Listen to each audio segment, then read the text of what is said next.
Oke, bismillahirrahmanirrahim. Assalamualaikum kawan-kawan. Kembali saya melanjutkan video saya yang kemarin, yang mana saya kemarin adalah saya setelah mereview yang namanya kondang, kawan-kawan. Kondang ini singkatan daripada kopiah tuntung pandang. Kopiah tuntung pandang ini terbuat dari perpaduan antara kopiah atau peci biasa, kawan-kawan, yang dililitkan dengan kain khas tradisional Kalimantan Selatan, yakni sasirangan.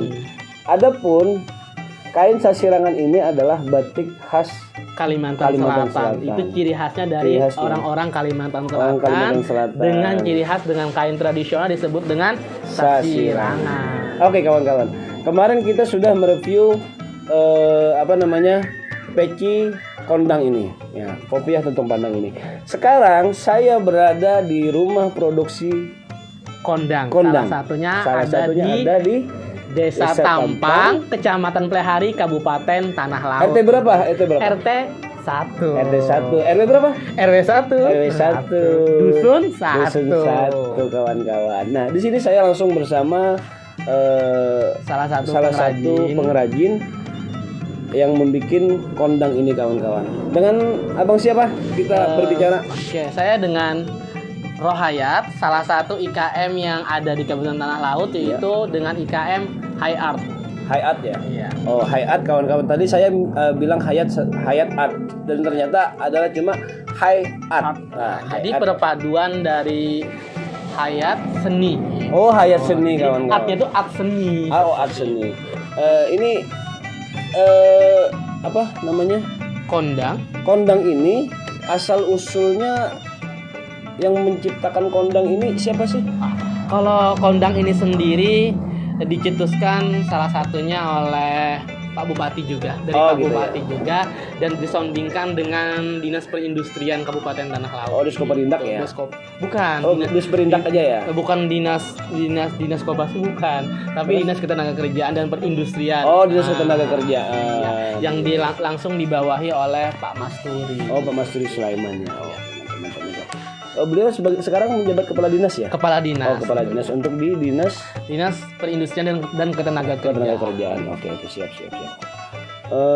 Adapun ini kan ada congor di depan di atas. Iya. Dan ini ini duplikasi dari apa nih? Oke, kita jelaskan ya. Kita ambil salah satu daripada kondang ini sendiri. Nah, dari kondang ini dia memiliki tiga item nih yang menjadi ciri khas daripada kondang itu sendiri. Iya. Kalau kita lihat dari tampak paling depan, ini ada bentuk segitiga yang menggambarkan hubungan manusia kepada Sang Khalik. Nah, itu adalah hablum minallahnya di sini tergambar nih. Nah, ini sebagai hablum minallahnya tergambar daripada bagian depan ini sendiri. Terus kita kalau berbelok ke bagian samping ini ada sisi yang kedua. Sisi kedua ini adalah dua garis yang berjajar tumpang tindih antara satu dengan dua dan bersulang salih pada bagian ini. Nah, bersulang salihnya bersulang salih kan dia sampai bagian depan ini. Ini adalah menggambarkan kemajemukan masyarakat yang ada di Kabupaten Tanah Laut yang beragam suku, bahasanya, agamanya dan budayanya tergambar daripada dua sulang salih ikatan ini sendiri. Kalau kita berbalik kepada bagian belakang, ini bergambarkan pertama, ini ada ikatan lam jalalah sebagai pengunci daripada kondang ini sendiri. Lam jalalahnya ada di belakang sini. Nah, lam jalalah ini kan dipercaya juga salah satunya adalah sebagai untuk kita terhindar daripada mara bahaya itu sendiri. Amin. Nah, itu adalah doanya di sini juga. Nah, dan juga di belakangnya ini bertahtakan siluet tanduk kijang yang sebagaimana sebagai maskot Kabupaten Tanah Laut itu sendiri. Jadi inilah menjadi ciri khas daripada kondang ini sendiri yang membedakan daripada penutup kepala yang ada di Nusantara ini sendiri. Sekarang Tanah Laut punya ciri khas tersendiri, yaitu dengan sebutan kondang. Oh iya. Oh, jadi di sini ada tiga ya.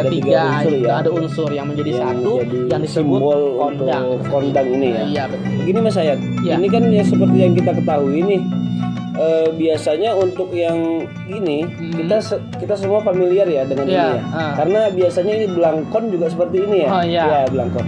Apakah ini karena ada mensinergikan atau memperpadukan antara masyarakat Banjar juga dengan masyarakat Jawa? Ini kan biasanya belangkon itu identik dengan adat Jawa ya.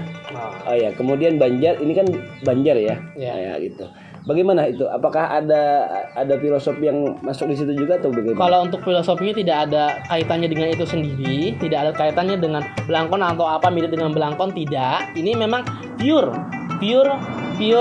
inspirasi teman-teman juga, dibantu dengan beberapa teman-teman. Ini ada kita ini buat ini kemarin dengan dengan Pak Masturi dan tim yang lainnya. Itu sampai 7 kali perubahan. Ini adalah perubahan yang terakhir yang menurut kami sempurna. Yang terbaik ya. Yang terbaik di antara yang ada. Dari yang pertama Dari pertama jadi 7 kali perubahan. Nanti kalau mau lihat asal dari tingkatan 1 sampai terakhir, nanti mungkin bisa langsung berkunjung di kantornya Pak Masri. Di sana lengkap. Replika dari awal sampai akhir sampai menuju pada kondang yang telah dirilis ini dan dilonceng oleh Pak Bupati pada tanggal 26 Desember kemarin pada tahun 2021. Dasar dengan apa sih dasar yang mengutamai untuk pembikinan kondang ini? Apakah ada saran dari Bapak Bupati? Ya, tentunya ini semua tidak lepas dari campur tangannya Pak Bupati juga, karena pada awalnya memang Pak Bupati yang meminta kita harus punya ciri khas tersendiri. Salah satu. Inilah ciri khas kita yang dipelopori juga oleh Pak Bupati juga dan teman-teman yang lain juga, salah satunya juga Pak Masturi Sulaiman gitu, dan teman-teman yang lain, Syefi dan teman-teman yang lain juga banyak sih yang mempelopori lahirnya kondang ini sendiri tanpa hingga saya tidak bisa menyebutkan satu persatu tanpa mengurangi rasa hormat saya kepada teman-teman. Begitu ya. Ini untuk di Tanah Laut saat ini yang menjadi pengrajin kondang ini ada berapa sih? Kalau pengrajin kondang yang dilatih sama Dinas Ketenagakerjaan itu sendiri, se-Kabupaten Tanah Laut ada 32 orang dengan terbagi 7 titik. 7 titik se-Kabupaten Tanah Laut. Salah satunya kalau untuk Desa Martada itu ada 2 titik. Nah, terus Tambang Ulang, terus Bati-Bati Liang Anggang itu cuma 1 titik. Nah, Plehari ada 2 titik. Plehari 1 dan Plehari 2. Terus ada lagi 1 titik lagi nanti di Kintap Jorong Asam-Asam 1 titik. Tapi sudah ada atau belum diketahui? Sudah ada. Sudah ada. Semua ready, semua teman-teman ready dengan 7 titik itu sendiri yang bisa dipesan sesuai dengan titik koordinat masing-masing. Tapi teman-teman juga bisa langsung untuk memesan kondang itu ke Dekranasda atau ke Puspro. Pusat promosi oleh-oleh. Puspro itu di mana? Di daerah Tambang Ulang. Nah, yang sebelah kiri itu ya? Yang sebelah kiri jalan. Kalau dari Plehari sebelah kiri ya? Sebelah kiri jalan. Itu Puspro, salah satu pusat oleh-olehnya, kondang tersedia juga, dan salah satunya untuk di kota Pleharinya itu di Dekranasda. Begitu ya. Begini, Mas, untuk estimasi pembikinan kondang ini kira-kira memakan waktu berapa hari atau berapa jam gitu? Oke. Kalau estimasi pembuatan yang kalau pure 1 aja, kalau kain sudah ada, itu dari pemotongan hingga finishingnya itu 3 jam. 3 jam ya? 3 jam lumayan lama juga untuk satu kondang ya? Tapi kalau kita sistem pemesanan dengan request motif atau kain dan sebagainya itu biasanya 3 minggu. 3 minggu baru ada. Kalau kita sesuai dengan request ya. Kita mengerjakan pertama kan mengerjakan kain dulu. Betul. Baru nanti setelah selesai kain baru bisa masuk ke proses tahap kedua, yaitu pemotongan dan sebagainya. Gitu. Nah begitu kawan-kawan. Untuk lebih jelasnya sudah kami langsung hubungi salah satu pengrajin kondang yang berada di Tanah Laut, kawan-kawan.